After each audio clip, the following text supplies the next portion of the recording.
I just want to say that you're muted. Oh, thanks. I did this last time too.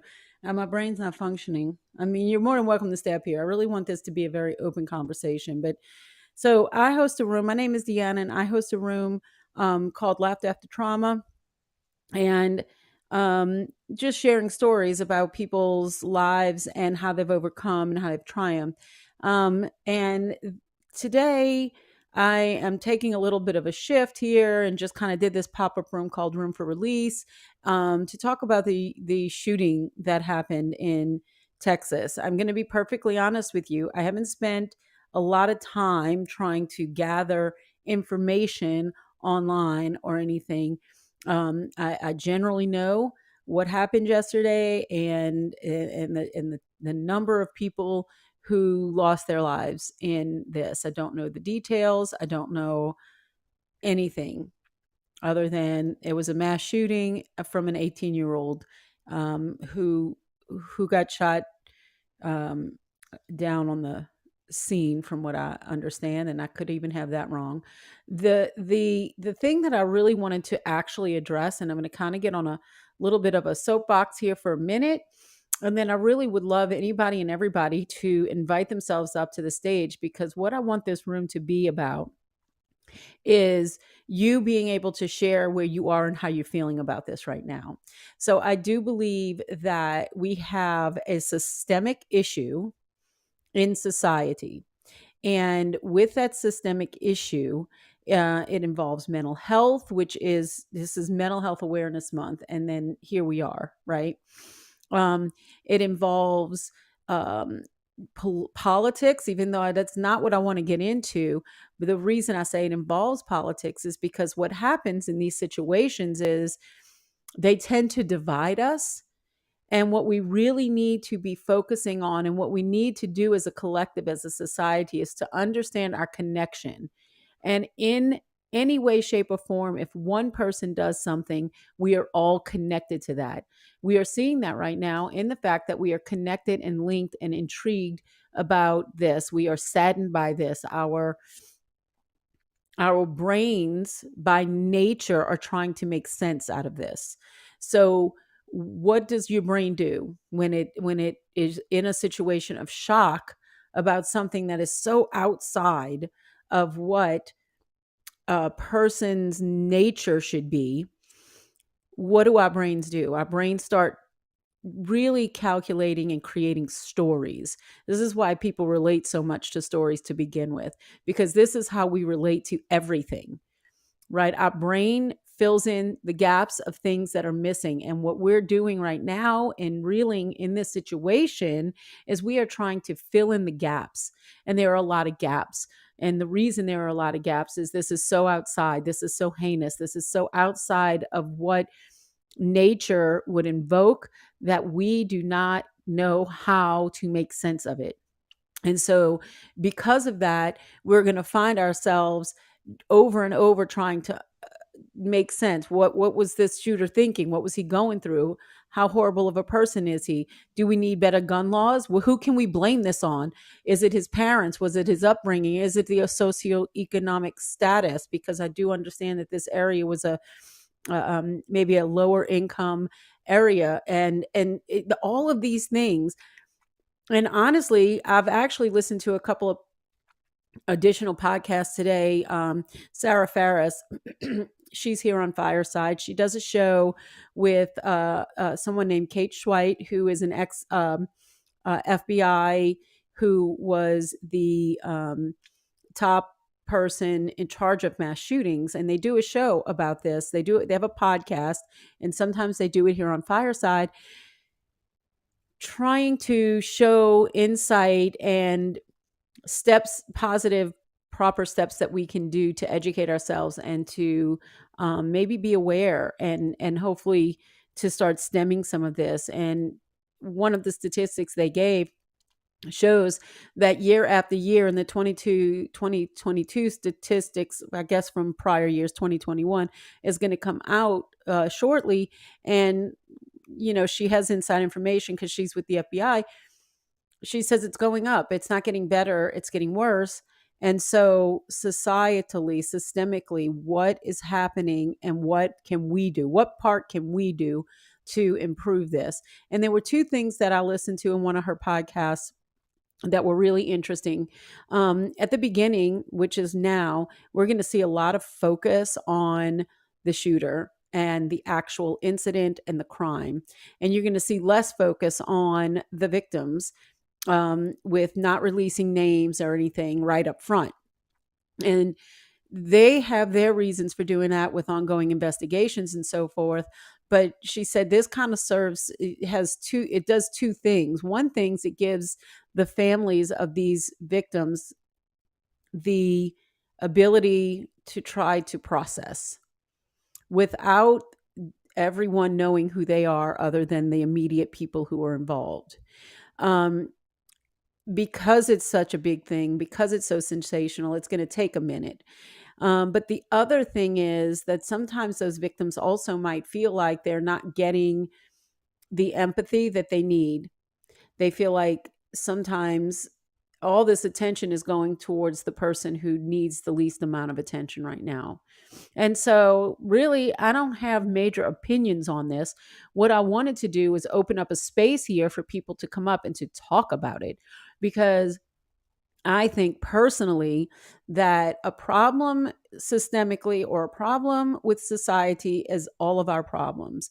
And instead of trying to isolate and divide with whatever opinions we might have, we're entitled to, we can have them, and many of them can be right, even if they're on both sides. You probably can back up your opinion with some really valid points. At the end of it all, instead of allowing this to be something that divides us, it would be really nice if we could, for once, allow something like this to bring us together, to start understanding the connection, to start understanding that we don't know what people are going through, to start understanding that we don't need the division that we've had for so long, whether it's a racial divide, an economic divide, um, whether it is stereotypes and judgments that are passed on what mental health, how we treat people. We don't know. We don't know the story. We don't know the circumstances. We don't understand it, and we won't probably understand it as humans who try to live their lives in a way that is supportive and being a positively contributing to society in a positive manner. Most of us here will find it outside of our scope to be able to fathom that someone is capable of doing what happened. And yet it's not uncommon. As a matter of fact, one of the statistics is that when something like this happens, within 2 weeks, you also will see this happen 2 to 3 more times. So I don't know what's happened,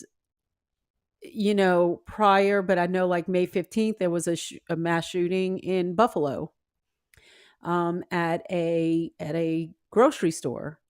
And now we have this one. And so I don't know, does it come in threes? What is it about? So anyway, I would love to invite anybody up who has something to say about this, something to add about this, whatever your opinions are. And again, I don't care what we talk about as far as any of it. I just want to know how people are feeling, and what we can do to support each other, and I guess process through this as outsiders. I know for me, this hit me pretty hard. I have 5 grandkids, and they are all in what I would call grade school, less than 6th grade. Okay, 6th and down. So for me, this hit pretty rough. Like I heard about it and I was like 19 elementary school children gone. And it just, honestly, when I did my reel today, I unexpectedly got emotional because I can't imagine what these parents are going through right now, trusting when you send your child off to school that they're in a safe place, that they're being cared for, that you're doing the right thing. Many parents don't have other options, to be perfectly honest with you. Many parents are like, thank God for school, or I wouldn't be able to go to work. So all of these things that would be going through my mind, and I don't think the focus should be on us as far as trying to relate, because I don't think we can unless you've lost a child, then maybe on some level you can relate. But I do think when things like this happen, as a whole, we all suffer and we all grieve. So anyway, I don't know. Do any of you guys want to come up? Deborah, you jumped down, but I'd love to hear if you have anything to say. Natalie, Mary, thanks for being here. Hey, Mary. Joshua, do you guys have anything that you might want to add to the conversation about this? Is there any feelings that you're having? I don't know how many people here, some of you here probably can remember things like Sandy Hook, which was in 2012. I think Columbine, maybe in 99. Um, so we've seen these things hit us pretty hard over the years. And I'm just wondering, and I know I'm missing some because they happen. Those are just the ones that I can think of. Again, in the Sandy Hook situation, which was there was more fatalities there. Um, with a teacher who heroically hid her students in a closet. I was talking to Wendy about this earlier today, who heroically hid her students in a closet and was able to keep one of the classes out of the line of fire. Anyway, anybody? You guys want to add anything to this? Am I off the mark totally? Because sometimes I never know.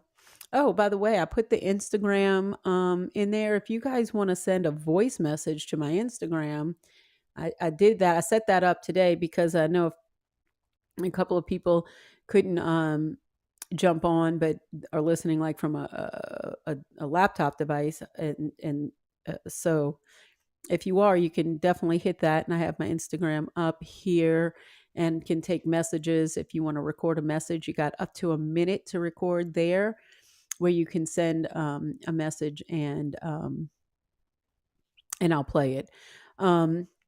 Anyway, I can't imagine, Natalie, that you don't have anything to say about this, or Deborah for that matter, or Mary, if you want to come up. I know you're kind of new here, Mary, but if you would like, I'm going to send you an invitation. You don't have to accept it, but I will send you an invitation to speak, Mary. And if you'd like to speak, by all means, accept the invitation. Go ahead and unmute, Natalie. Do you want to come on camera? No, I don't need to come on camera. I didn't do Okay. anything with myself today. I hear you. I And I luckily was went to work today, so. and I'll be honest, I was playing a video game while I was listening, so I was like, maybe I can get by with just being in the audience. You know I'm gonna call you out, girl. You know I'm gonna call you out. So I set aside my gaming council. Yeah, I don't know if you know this, but I taught for 6 years. I did not know that. Yeah. I went to school for teaching, and that's how I spent the first 6 years of my adult working life. I taught kindergarten for a year, fourth grade for 5 years. 4 of those years, I also did middle school drama club. Mm, And I have sat through countless code red drills, is what we used to call them. But now I think they're just intruder in the building. Whatever the drills are, it's different in every school. I've only had to be on lockdown twice, mm, which is not the case for a lot of people that I taught with. mm, I've only had to be on lockdown twice. It wasn't because anyone was in the building. It had to do with the neighborhood of the school that we were in and things of unsavory nature going on right outside of my classroom. mm, But every time something like this happens, I have to sit with it. You think about it and you're like, well, at the end of the day, what was it that led me away from teaching? Was it the fact that now teaching is an unsafe profession? mm. Was it the state of education in our country at all? But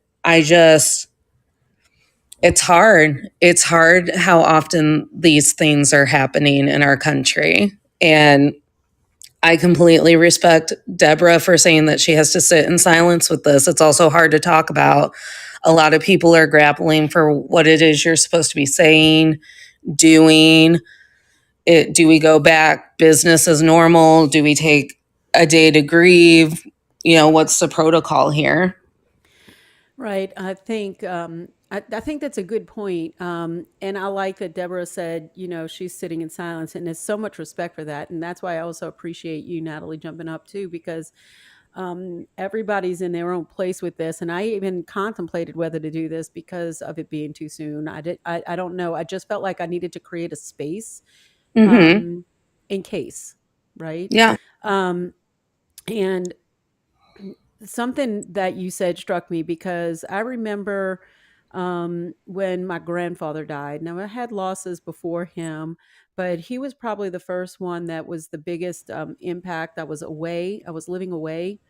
And so I was in California at the time, and living there. And then when he took a turn, or, he was declining, and they were like, my mom, make plans, just, you need to get home. And then I had plans, and he died the day before my flight. Um, was set to leave. So I had to rearrange and get back. Anyway, there was so much in that loss. And I was in space, walking through airports, trying to fly and cry and all the things. And I kept thinking, I kept looking around me, Mm-hmm. and everybody was going about their life.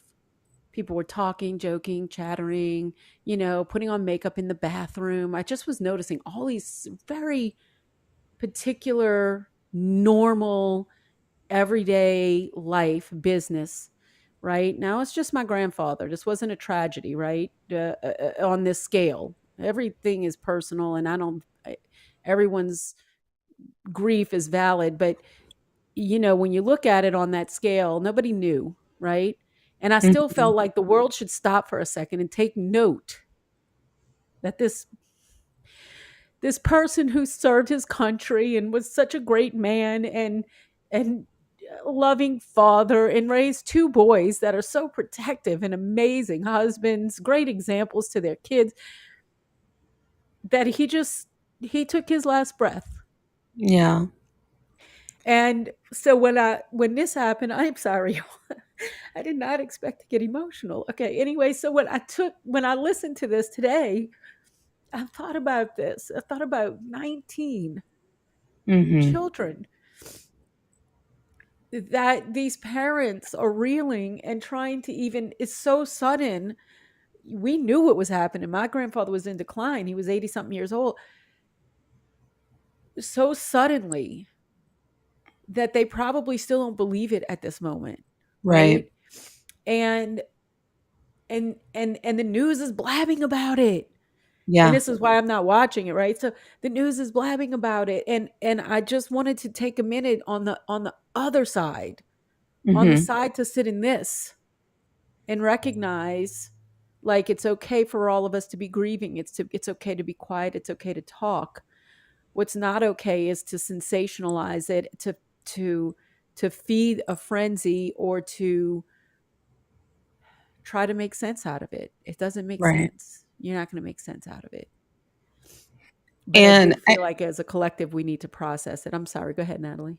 no, I appreciate how you started the show saying that, the discourse and the comments and the opinions and the call to actions, they can wait. We can pause. We can let these families have a moment. We can let them determine, am I going to be the face of a movement? Am I going to keep this close to home? It's a lot to reel from. Yesterday I did an Instagram live show and my friend was like, do we still do it? And I go, you know what? In every tragedy that I've ever had with my family, the only way we got through it was laughing. The only Agreed. way. And Um, no, go ahead. I know, I agree with you, obviously. I mean, this is one of the foundations of my show. I do think that even inside the tragedy, there are Hmm. moments that you might remember something, or anecdotal things that come up, and you chuckle about that. You laugh, and you think, how can I be laughing right now? And then maybe sometimes you laugh, cry, Yeah. or sometimes you cry, laugh, and but it is still something. Yeah, I agree with that. I think that there is also the being able to go to the things that you can rely on. So doing your show. Yeah. Having And people come to something that's just consistent. yeah, and my mom's side of the family is a big Croatian family, Mm. and I've never I mean, as a kid, because we were such a big family and all of my grandpa's brothers and sisters lived in the same town that my grandpa grew up in, that my cousins and my aunts and uncles and my mom grew up in. We have a big family, so you're either always as a kid at a wedding or a funeral. Mm-hmm. And my Right. grandmother's funeral lasted a week. Oh, wow. And yeah, we were at her house for a week. We were laughing, we were dancing, we were drinking, we were trying to order pizza at 3 a.m., Mm-hmm. which did not fly.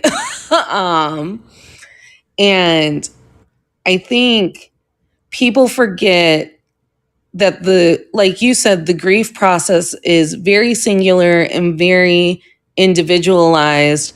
So if some people need to paint to get through the grieving process, it's valid to paint. If someone needs to laugh, if someone needs to, my cat is currently choosing to grieve by trying to literally sit on my mouth while I'm talking. Oh my um, goodness. Or the video games or Netflix and chill or whatever it mhm. is that you need to do. I mean, there's no wrong way of processing is Yeah. true, right? And then Mary Um was brave enough to come up, so I don't want to yeah, ignore her because I'll that's keep what's getting talking. no, you can stay up here if you want. But Mary, go ahead and unmute and share. Yeah, I mean, I don't have a whole lot to share. I just wanted to get up and say, yeah, that's I really do like how you what I caught on the beginning at least. I don't know how much I might have missed. Um and I really don't know a whole lot about it either. I saw it, I think, was it Monday that it happened? Um or yesterday. It's I been a think it was long week. yesterday. But I just remember seeing, I don't remember what I was looking at, but I saw something on like a news feed or something about Mm-hmm. it and just kind of had to pause, and it was a lot to kind of take in, like, oh god, it's happened again. What in the world, Mm-hmm. it's Mm-hmm. um and I was in the middle of, doing stuff and working, and I just had to stop and pause and um just take a moment to process it. I don't have any kids, but I have two nephews. One's Mm-hmm. 4 and one's 4 months. And I mean, I couldn't imagine something happening like, if they go to school or daycare or whatever, and then they're not here anymore. Like, I couldn't imagine. Right. Um, so I just wanted to, get up and say that, I think we do all need to kind of pause and just, like Natalie said, if you need to paint to, figure it out and just work through it, then do that. If you need to go take a walk, if you need to, you know, order a pizza at 3 a.m. Um, Right. and some people, yeah, I'm guilty of it sometimes, laughing at inopportune moments where it's like, I don't know if that's the right time to laugh, but it's sometimes that's just how some people react to things. And they don't mean for it to be funny or try to make lightly of the subject. They're just their way of dealing with it. And as I've gotten older, I've gotten better at trying to be more sensitive to things like that and not laugh at something. But I do sometimes have kind of like a nervous laugh when I don't know what to do. Mm-hmm. Um, so, yeah, I think we all need to just kind of take a step back, and, just because somebody reacts a certain way doesn't mean it's wrong. Um, we all just need to extend a little kindness and graciousness to each other, and just try to, like you said, as a society, try to figure out, what the heck just happened, and try to So, get through it. I think something you said too here is extend kindness and grace. Mm-hmm. And that's something I think that is something we can do. In other words, we never know what somebody else is going through. We just don't. We don't know what the person that we're in the most intimate relationship with is going through really all the time, much less the people we encounter out and about. And I think that the part of the solution, because I don't think there's anything that's truly absolute, but I think that part of the solution is focusing on being the best that we can be, being aware and being good and being the best person that we can be. Because the best person that we can be, I don't care what foundation you use for that. Scripturally, it's love your neighbor as yourself. And in Buddha, love is a foundation. It doesn't matter where you are foundationally. If you can greet your day, your life, the people around you with love, then that changes everything. It changes your energy, it changes their energy, but it also changes everything if collectively we can start really focusing on that. And I think that you'll find in those situations, people come together in love, and that these families will start seeing people embrace them and hug them. And you'll see in times of crisis, I've been through enough hurricanes to know this, in times of crisis, in times where there is disaster, you will find that the good comes out. And there's so much more of it. Even though the media and everything else tries to focus on the bad, the thing that they think catches the eyes, another thing we can do, turn that off. Don't feed that the media monster. It's another show I wanted to do, like Media Mania. I mean, it's like, don't feed that. If we don't feed it, it starves. Because energy, it's going to go where our focus is going to go. And right now, I feel like that focus more than ever needs to be on love. It needs to be on how do we become part of the solution personally. Because if we do it on a personal level, and each one of us takes responsibility to do that on a personal level, then really, truly in our society, the way it's built is from the bottom up, not from the top down. And we keep thinking it's going to work from the top down, and it doesn't work from the top down. It works from the bottom up.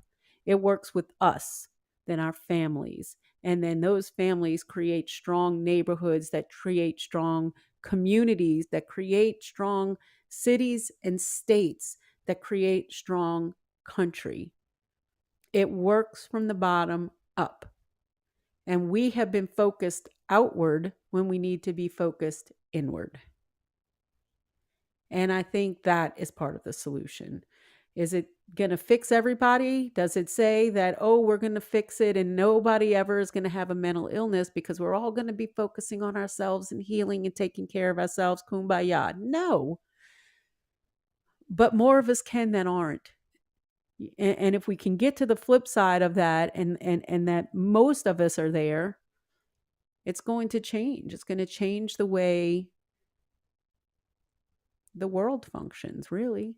And I think that is something, every movement ever has started with grassroots. And I think that's something, that's a movement that needs to happen. It needs to start. It needs to be happening. Welcome, Sonia. Welcome, Stacy. I don't know if you guys feel like talking. Feel free to jump up on the stage if you do. I know hey, Chocolate Johnny. I know Stacy is a school bus driver. This may be entirely too fresh for you to talk about. I know some people are just saying, look, I just want to sit and listen, and that's fine. I just know that I wanted to create a space here that would allow people to express what they're feeling, how they're feeling about this. We are kind of just talking out this Uvalde school shooting that happened in Texas yesterday, and how tragic it is. But how can we be part of the solution? How can we lend our hearts and healing to the situation and not feed into division and derision that happens when these incidents happen, because we automatically look for blame. We automatically try to make sense of something that doesn't make sense. We automatically try to fill in gaps that in our own humanity, we can't fill in those gaps. It just doesn't work. And so, right, Johnny, John, right. I can't believe either, and I think what makes it is so unbelievable, is children makes it even more unbelievable. Like, there was a shooting in Buffalo, New York, like I said, on May 15th, and it was racially charged. Like, this person just spent 2 years in lockdown, learning everything he could to become a white supremacist, drove 3 hours to Buffalo, New York, specifically into an area that he knew was predominantly Black, and then opened fire. Okay.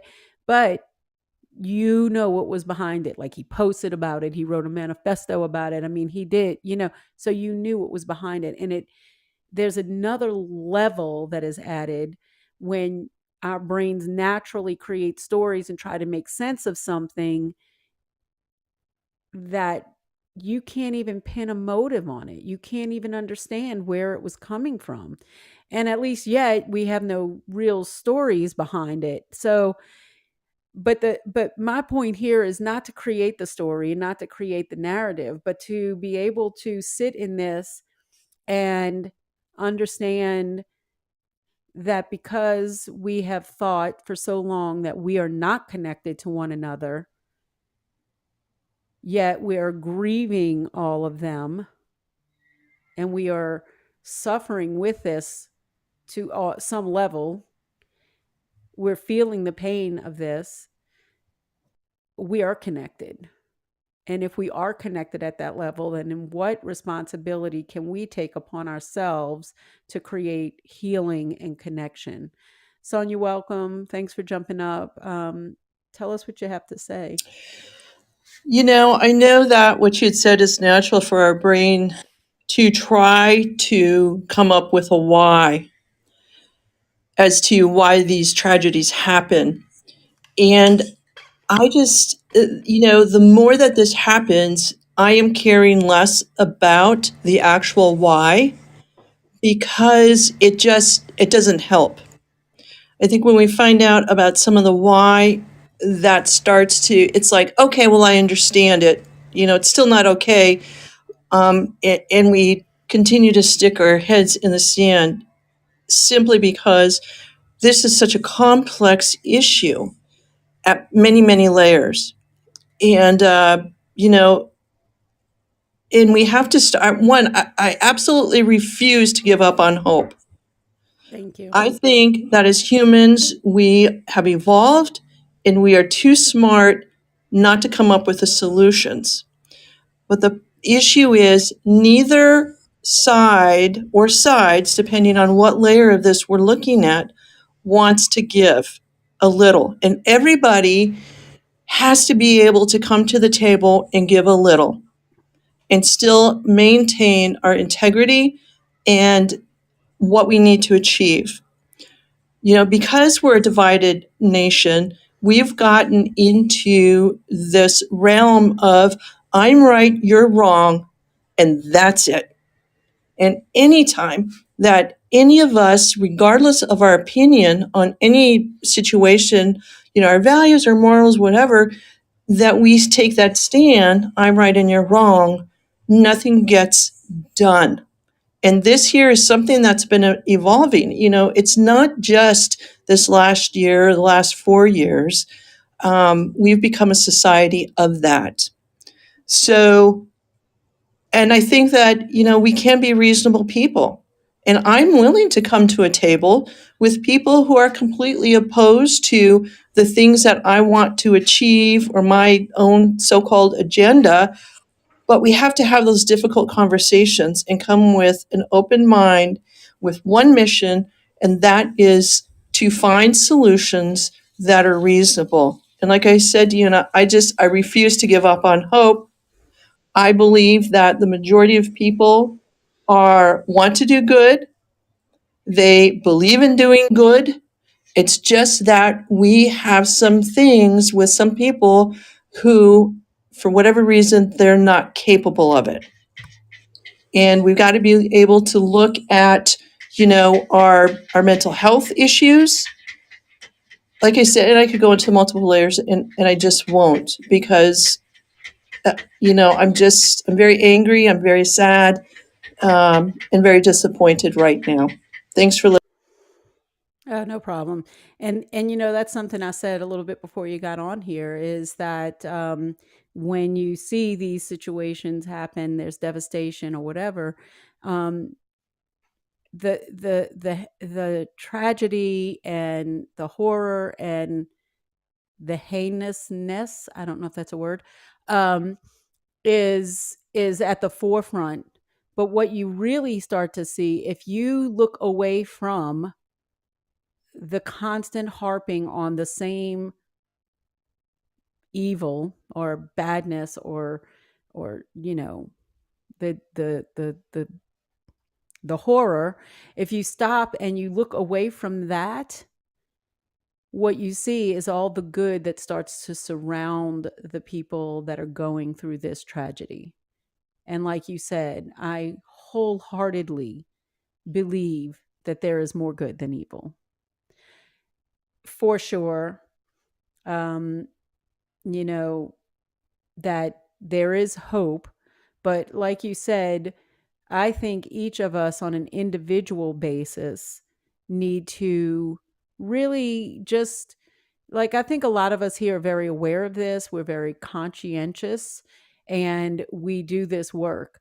And one of the reasons I do what I do with coaching is, how do we spread this, right? How do we allow this to move out from us into our families and create generational changes?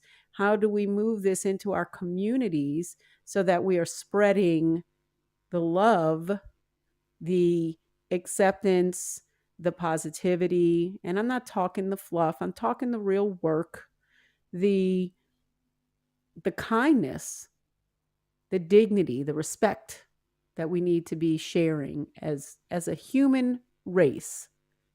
Pro people. That's what I like to say. I'm pro people. Chocolate Johnny, tell us. You got something to say? Thanks for coming up. Good afternoon from Sydney, Australia. How are you, my friend? It's been a while since we've spoken. Are you well? I am recovering from COVID, but I am well. I am on the outside of it. Yeah, so even COVID can't get you. So good. It did, but this is a topic that I think all of us don't like. And I love the fact that you said pro people. I'm very much the same. I think there's more positivity in the world than negativity. Unfortunately, we let the negativity speak louder, and I think we need to start rallying the troops and start getting a little bit more stronger in the positivity, and like you said, not bring on the fluff but bring in the real stuff. I still don't get, and sorry for the ignorance, but I live in a place called Down Under, and we're a little island of 25 million people, and in 1996 we had a gentleman who decided to slay 35 people. Literally 2 days later, John Howard, our Prime Minister, said, "That's it, never again." Called the gun amnesty. 3 months you have. And I must admit, I was I shoot clay and I went hunting and stuff. I actually returned my guns as well. I went to the police. I said, you know what? Take them. I don't need to do it anymore. And ever since then, we've only had one incident. And unfortunately, one person was killed in a hostage situation of the police or a bullet ricocheting. Before that, after 96, we haven't had an incident. And I get it. I know you guys have got this thing, what's it called? The right to bear arms. Mm-hmm. But gosh, if those guys knew what had happened, I reckon they'd be like, can we change this? And I was watching something. I don't know if you guys can help me out here. I was watching this thing on YouTube where this guy was confronting some Texan mayor or someone and saying that he speaks at the NRA. Is that right? Did I see something like that? Is that correct? I don't know what situation. I mean, we do have a National Rifle Association, and they're huge lobbyists here.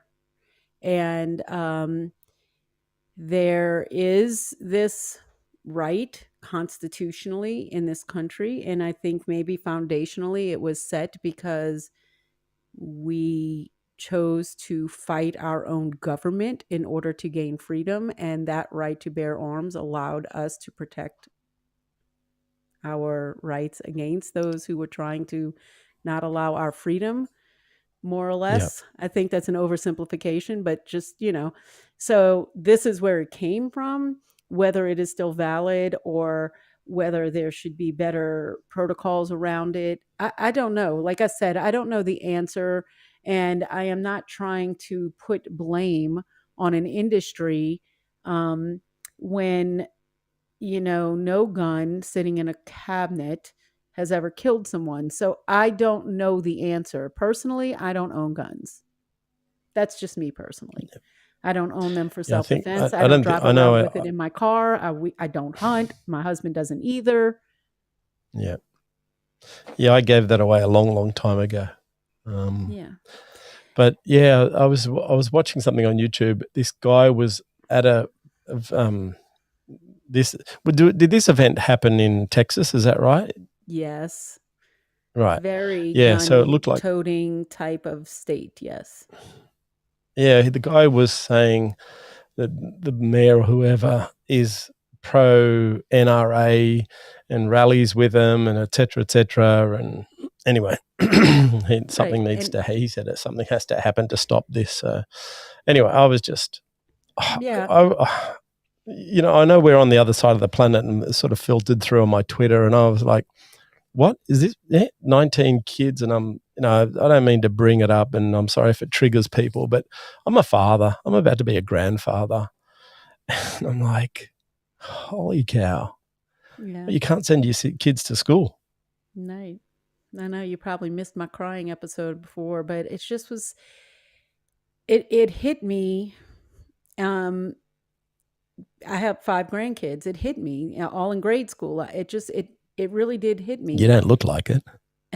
Well, thank you, but I do. And I know. It really, really struck me. And I'll tell you something else that I went through. So my son graduated in 2009. And in 2008, either 2008 or 2007, they were instituting the lockdown protocols, first responders, all the things in their high school. My daughter's 2 years younger than him, and they're both in theater. And so they took these talented theater kids and staged a shooting so that they could act out the things. The teachers would act out, the kids would act out where they were supposed to go. The helicopter literally flew in. The first responders came. That was training for the first responders. Wow. They took pictures of this. They did the makeup for the kids, and my son had a bullet hole in his neck. And it was so real. And this might be why this gets me a little bit too. It was so real. Watching it, the taking of the pictures, and my daughter saying, she was screaming in the closet, that's my brother, because it was so real to them. And I picture this in my head, and I don't know if it's a vision anybody should see, but then I think, but here we are, and they're 31 and 29, and I have 5 grandkids. But these Yeah. people, Not happening. no.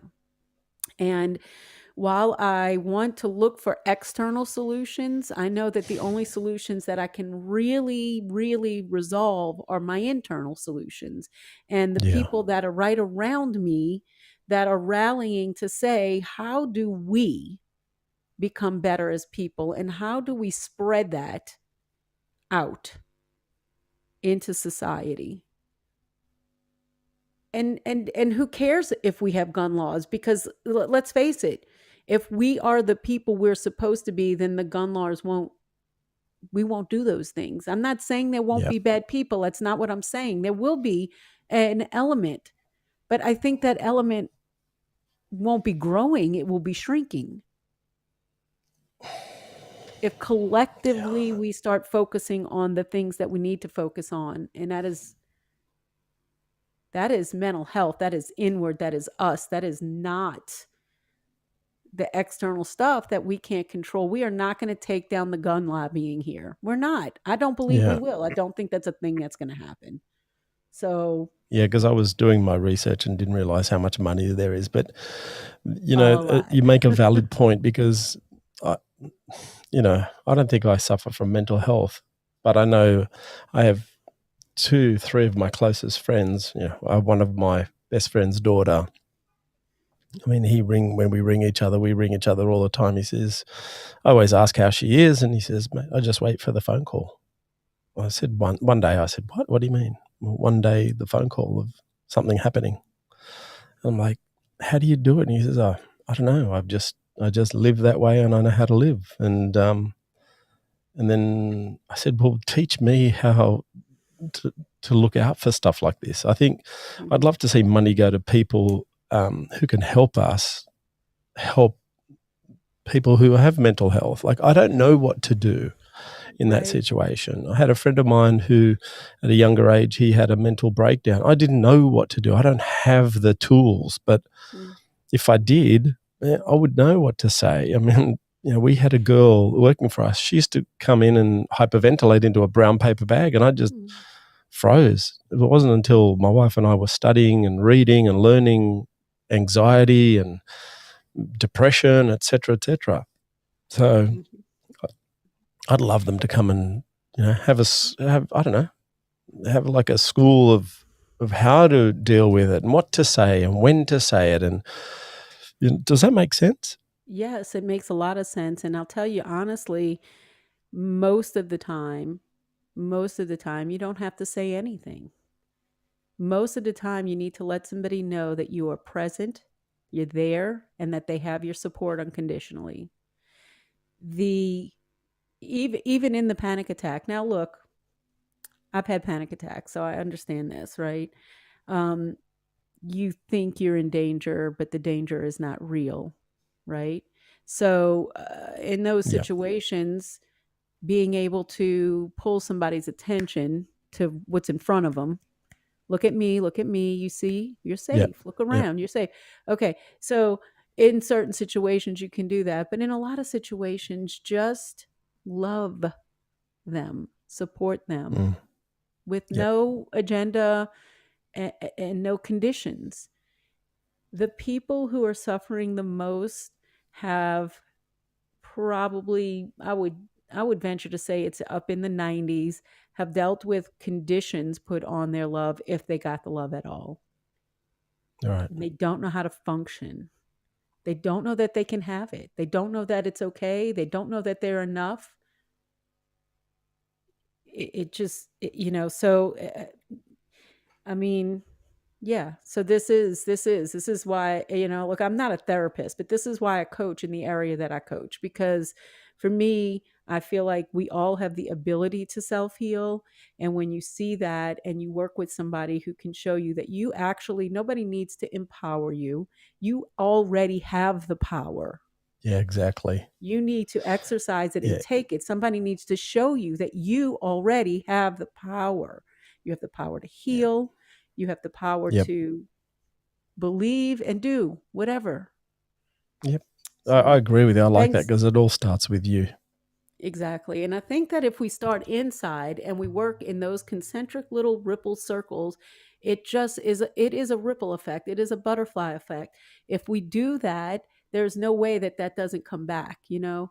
And if more people than not start to create that kind of focus, Yep.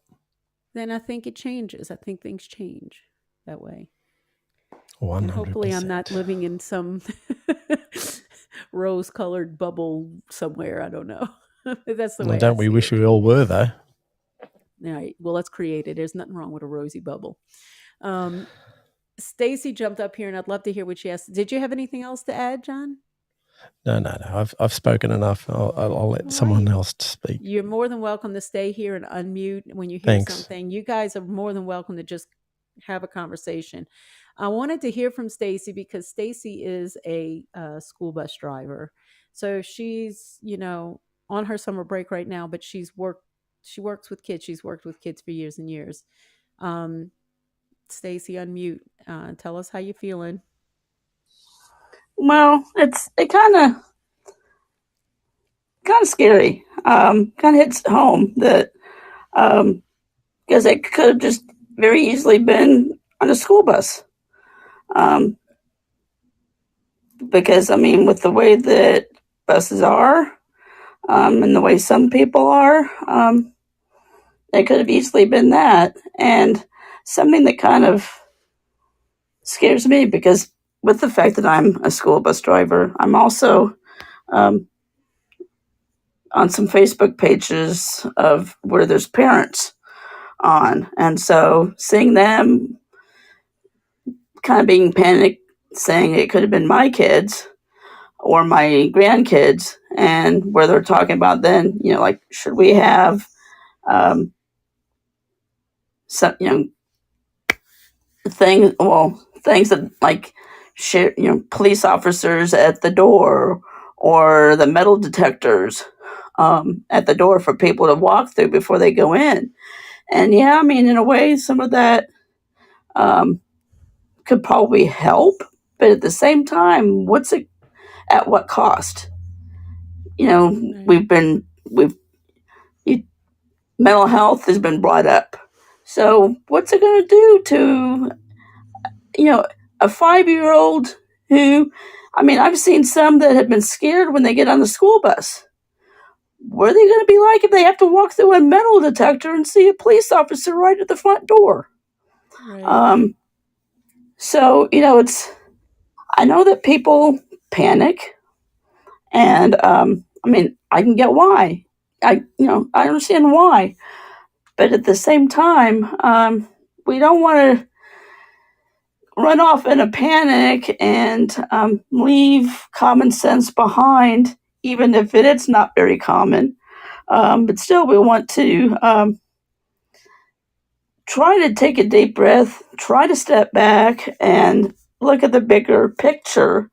Because, we want our kids safe and our grandkids and all that, but we want them to have, be mentally healthy in addition to being physically healthy. So I'm not sure. Obviously, I don't have all the answers. All I can do is, kind of what I do on my bus, and I've just finished my 11th school year.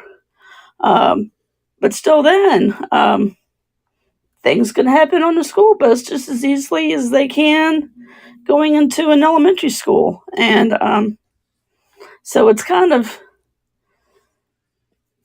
it's sobering. I guess is one thing. It's very sobering because dealing with kids, because the age groups that I've had on my bus this past school year has been elementary, which is K through 4, and then intermediate, which is 5th and 6th graders, and then middle school, which is 7th and 8th grade. At least that's the way it is here. I don't know, John, how it is in Australia, how the age groups are, but I guess the middle school would be up till about like maybe 13, some might be hitting 14. So basically, I'm doing 14 and under as far as ages. And it, like I said, I mean, I can think of several kindergartners who started off really scared, really shy, coming up crying after only the second bus stop for fear that they've already missed their home where they were supposed to get off. Mm-hmm. And we hadn't even gotten anywhere close.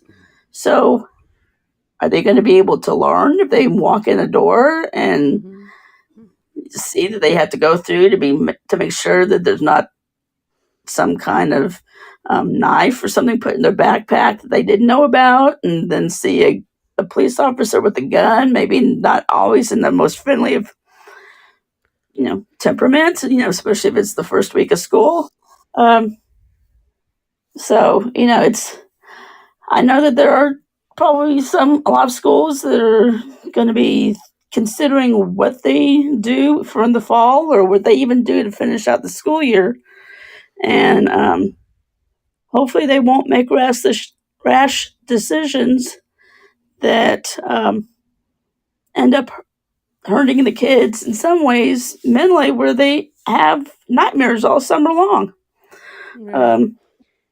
So, but I think it's discussions like this that can help, even in the school setting with their PTAs or whatever, trying to figure out what would be good to provide safety so that they're not just jumping off to the first decision that they make.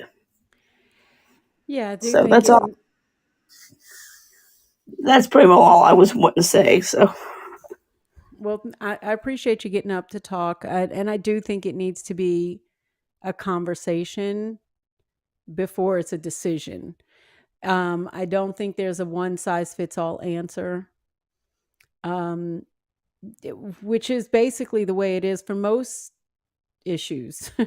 There's not a one size fits all answer, but like Sonia said, you have to be willing to come to the table, you have to be willing to talk, and you have to be able to come to some sort of terms somehow, some way. And the division that is created and sensationalized and propagated by the media needs to be stood up against, because if there's one thing I think we can all agree on, that is something we probably all can agree on, that the media perpetuates the bad side of things, because that's what pays the bills. According to them, it's what brings the eyes, and that's what brings the money, and hello, that's what our society revolves around.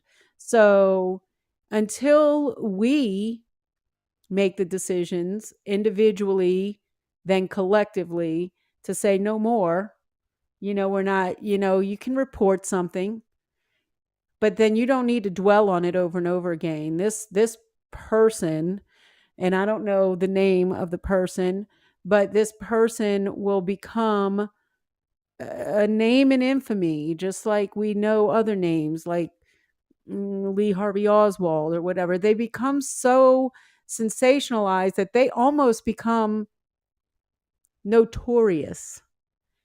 And I don't think that we should feed one speck of attention to their notoriety, because the attention is much more well spent somewhere else.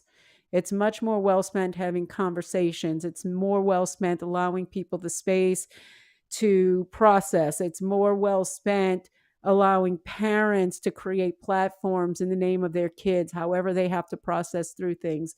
It's better spent coming up with solutions. It's better spent listening. It's better spent sharing. It's better spent showing how a community rallies around a school and helps this school to heal and to survive, and to help these children who saw this tragedy to come to terms. I have a little story I'm going to share. It just came to mind. So after 9/11, we also know, again, traumatic experiences for what people went through, what people lost, and what people witnessed. And when we look at this, there are instances where people experience this that were able to share something, right? So there was the story of a therapist, and I don't remember where I heard this, read it in a book. Who knows? I can't remember because I read a lot. Okay. So, you know what? I know what it was in. It was in the book, The Body Keeps the Score. Okay. So he's a therapist. He's also a research scientist. He has done gobs of research. The mom and dad brought their son to school or preschool. They all worked right there in that district, and the school was right there. So they would walk the son to school, and then they'd walk to work after they dropped him off. Mom went this way, dad went that way. Well, when this plane hit and they started realizing they had just dropped their son off, and they immediately turned around. Well, the dad immediately turned around and went to the school and picked the kid up. And as he picked the kid up, they were leaving. The building was on fire. The kid is seeing this. People are jumping out of windows. And this child is seeing all of this. And he's, trying to get out away from this scene. They find the mom, meet up with her. They go home. And the rest plays out on TV, but they bring him home. They talk to him. Their reaction to the situation was calm. It was everything is going to be okay. Everything is going to get taken care of. This is a tragic situation. Nothing good is happening right now, but we'll be okay and things are going to be all right. You're going to be all right. And, you don't have to worry. And their way of handling it allowed their child to feel safe and protected, which is what a child needs in those developmental stages to be able to process through this and not have long-term ramifications from this trauma. So in this man's therapy session with a child, to get a handle on it, often they just get children to draw pictures because their pictures will tell you a lot. So in this, he was asking him how he felt. What did he remember? How would he feel about it? What would he do differently? Just draw me a picture of whatever you can think of. And the child drew a picture of the tower and people falling out of windows and this black dot on the ground. And the therapist says, so what? I understand what's going on here. And here's your mom and your dad. They're right there with you. Did that make you feel safe? Yeah, that made me feel safe. Okay. And what is this black dot that you have here? He said, oh, well, that's a trampoline. That way, if the people fell out of the windows, they would have some place to land and be safe. So immediately he was solution oriented, and he took a situation where he knew people didn't have options, and he created options. And it was because of the way that his parents and therapy helped him to process. My point in this story is saying that that's what we need to see happening. We don't need to focus on the whys. We don't need to create a story around what this man who was 18 went and did. We don't need to give him more notoriety than he's already going to get. What we need is to be able to surround these people, this school, the people who are survivors, the parents of these victims, and the rest of this school that witnessed this, to be able to heal, to be able to feel like they can create a place that's safe and protected. And for the children more than anybody. And so that just is something that came to me. But I feel like in these situations, again, in these situations, in these tragedies, in these places that we see devastation, whether it's a hurricane or a horrific event like this, or 9/11, whatever it is, when we see those things, if we really open our eyes and look, it's like everyone has already acknowledged there is more good than bad. And those people definitely rise up to these occasions and they pull together as a community. I just want to see for me, my life, my kids' life, my grandkids' life, that is the always, and not only when something like this happens. It needs to be our default setting. And I think that starts with us. I think that starts with this group here who is listening. I think it starts with people like us who are willing to be those people and to share that and spread that. That's just me. Hopefully, we're all in it, same page on that one. Anyway, I think I've rambled enough. I have no more to really say on this. Does anybody else on the stage want to say anything, or anybody in the audience? Welcome, Martha. Want to add anything, say anything, have something they'd like to share, if they're feeling any sort of way, whatever, it's safe space. You guys can for sure just on mic if you want to, or invite yourself up to the stage. Johnny, what time is it there? You said afternoon.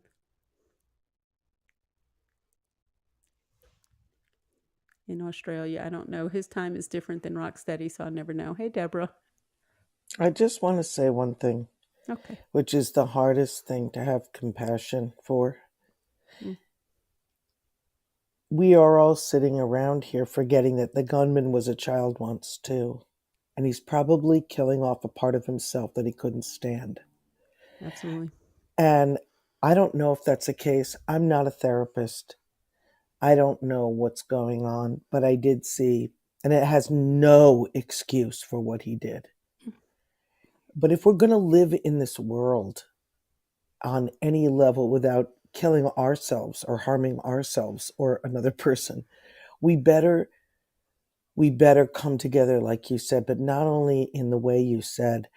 I also think it's deeper. I think we have to be able on some level to just, how can I say this?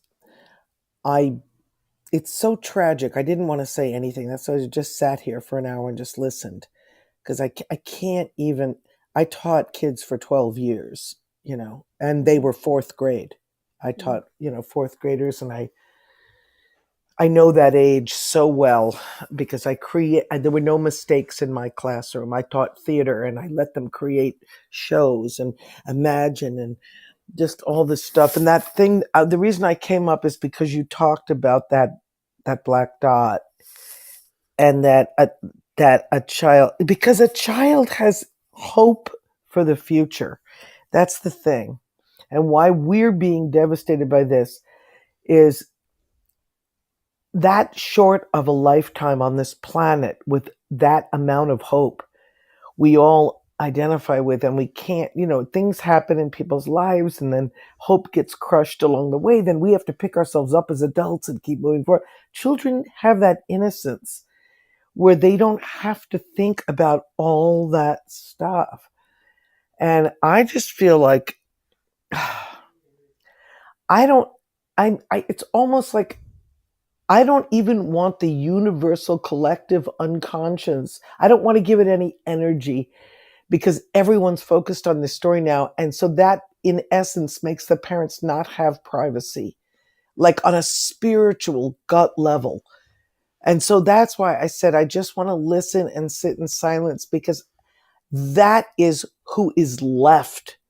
The parents are left with this. How are they I was teaching in that school when 9/11 happened. And when you mentioned 9/11, what we were supposed to do is go to the school, and most of the kids' parents that were working in the World Trade Center, quite a few of them had parents working in the World Trade Center. The kids did not know if their parents were going to come home, but we couldn't tell them what happened, the young kids. Mm-hmm. So there we were, these teachers, playing games with the kids who were in after school because we didn't know who was going to pick them up. There was no cell service. There was nothing. Mm-hmm. But we had to smile through it all. And then we were given grief counseling because we couldn't feel our feelings, because we were, for the kids, trying to be these strong people and say, oh, we're going to see who's going to pick you up today. And, all this stuff. And yeah, I think your mother, I don't know. I know it's my, it was like we had to smile and lie. Like you didn't know what to do. it's just so devastating. That the other way around too, that a kid who relies on a parent coming home, it didn't happen for some kids. And I'm still friends with some of these kids. I see them on the streets occasionally. And, and at the end of reading all the 5,000 names or 6,000 names every year, I don't know if you watch that ceremony, but every single year they read all the names. And I'm so proud of my wife playing taps on national television. Oh, So I have to live through this every year because I want to watch her honor those people. And there's the fire department of New York, there's the New York Police Department, and then there's the Port Authority Police Department. And my wife is a Port Authority person. So plays the trumpet and plays taps. And you see those families, the ones left behind are the ones we need to pray for. right. The children are gone. It's a horrible, friggin' terrible thing. But these people, that are left behind, I am a Buddhist. I will chant for these people because those are the people that need to heal in a way that is so unimaginable. My mother's down in the audience. She's 86. I'm 63. I'm lucky enough to have lived this long. But I know my mother down there would be devastated if I went before she did. And that's why I'm feeling for these, yes, horrible children. I love, but what these people have to live with. Whew. Deborah, I agree with something that you said, and I had thought about this earlier. And one of the reasons that with doing this show here was to put that positive energy out there, not to feed the frenzy, but like you said, I would like this vibe, this energy that we have going here. I would like it to get back to the parents. I would like the energy that we're sharing right now in this room to spread. And I do believe what you said, that has an impact. And I think that that's where our focus needs to be, on the healing and the love and the embracing of these parents and the rest that are impacted by this tragedy that were there. Because that, like you said, that's the energy they need to feel the support and the love. I think they'll feel it from here, and I think they'll feel it from anywhere that it is being shared like that. And so I hope that that's what we're doing here. I hope that that's what people are feeling, because that was the point. The point was, yeah, we need to share our feelings. We need to say how we feel, because we are all processing too. But at the end of the day, our processing should all also be embracing what they're Yes, experiencing. that's why until I was ready to say something, I just sat here for an hour listening, because I can't explain it. And I want to give them grace in a way. I really, I don't, I mean, my God, it's overwhelming for me.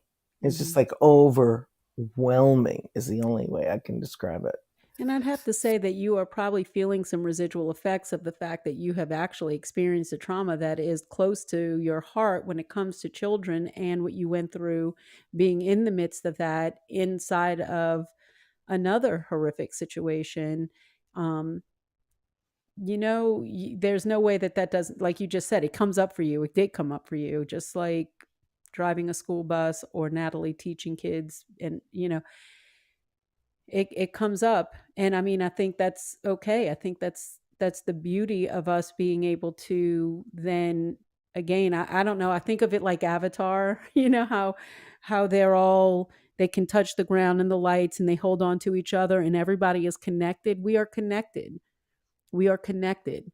If we send our love to the people who are impacted by this tragedy, the worst of the worst impact that they could have, losing their children, if we collectively take that vibe and send it out, they will feel it. There's no way. I don't believe that they won't. They will. And I think that's part of the Yeah, power we have, for sure. yeah. I think you're right. Um, but yeah, as my mother was talking to me earlier, she's here now. She said, that there was somebody really pushing for, this is why we need more guns in teachers' hands. And there's where the problem is in this country. For me, that is a problem. That's how that little block dot is so far from the solution of that. A little kid talking about the trampoline, and we adults are sitting around saying, well, that's why you need to put guns in teachers' hands. What? Yeah, you're fighting fire with fire. It's just not. It's never been a solution, and yeah. So, You know what the most loving thing is now? The Sandy Hook parents are contacting these parents. oh yes, And yes, that speaks volumes. right. And it's 10 years. Sandy Right. Hook. Those Sandy Hook parents are right on top of this and saying, okay, we can give back to you now. And that restores my faith in humanity when I see Amen. that. That is very True. True. That is so true. I appreciate you coming up, Deborah. I really do. I know that this was a lot. And I know it's a lot for a lot of us. Stacy, you're on mic. Did you have something you wanted to add? Well, and I think, like Deborah was saying, we need to be thinking about those parents and all. But at the same time, that the one that did this has family. And I believe that there was a grandfather that was quoted on something. And we don't know what his family life was like, but obviously he still has family. And, what trauma are they going through knowing that their family member did this? So I'm sure there has to be a lot of, well, at least some torment, and where they almost need to get help. I'm sure that's almost a given, but hopefully they'll get the help so that they're not carrying around that guilt forever, and have that end up being. We don't want him. I think that you don't want him to take his life or something like that because he succumbs to the guilt of what his family member did and all that. So, there has to be some grace, I guess, given to the family of the perpetrator. And So I think that's the only thing that, burden that I started feeling after hearing Deborah. I think it's a little bit to Deborah's point. I mean, not only was he a child at once, I think he was 18. So he's still a child. I think, this is, it's incredibly sad all the way around. Someone who's 18 probably doesn't even calculate all the ramifications of what they're doing, much less we don't know his mental state, his mental health. And that's why I say all the way around, this is a very tragic situation. And the people who are impacted are left to pick up the pieces. And that's why I feel like we don't need to focus externally as far as what do we do to solve the problem, quote unquote, whether we call the problem guns or whether we call the problem somebody's upbringing or whether we call the problem somebody's economic status. What we don't need to focus on is all of that right now. What we need to focus on is grace and love, and how can we become part of the solution? How do we extend support? How do we extend that love? I don't care if it's just like Deborah said, if it's just the chanting, if it's just prayers, so that this all pushes out towards the healing that people need to feel in this moment to be able to process and then heal. But we have to not just heal. We need to. It's just like Lost. Like Deborah had that show on Lost. This is a great example of how do we make this a lose forward. This is a devastating loss. Martha, go ahead. Well, and I think Go ahead. with me, because I live in Oklahoma City, or outside Oklahoma City, so I was here when the Murrah bombing went and killed 19 children and a bunch of adults. And so then we kept hearing about the Oklahoma Standard where people went to helping out. And so then when 9/11 came, a lot of our first responders went there to help that. So I'm glad to see that about the Sandy Hook parents, because I think that those that have kind of been there and dealt with trauma are willing to go out and say, we've been in your shoes. We know what you're going through. Use my shoulder to cry on. Amen. So I hope that in addition, because we've had other school shootings too, so it's not just Sandy Hook that I hope helps. But with Columbine, granted, yeah, they were older kids, but there's enough situations where I think that whatever standard you want to call it, that they can go through and partner up and walk the walk right next to those that are hurting, and can be there to say, hey, yes, you're still gonna be hurting, but believe me, it evolves and takes a little bit different picture when you're a year out, 5 years out. You won't. I know you can't understand it now, but that's where I'm here to help you. And so hopefully, and that even people like Deborah can, go through and know how to kind of pray and help in ways that maybe I wouldn't, even though I've seen in my back door stuff that happened. But still, I'm no expert on any of it. And so there's other people that can fill the shoes a lot better than I could, but I can still get in line, and even if it's towards the back of the line, to be able to then help. It takes a village. I think all of us. Hey, Martha, thanks for coming up. Do you have something to add? This is Deborah's mom, by the way, for we those of all you who might feel not the know. same. We all feel the same. We have compassion for the children. I've lived a long life, and I've seen a lot of things from World War II on. And I saw genocide. I saw everything.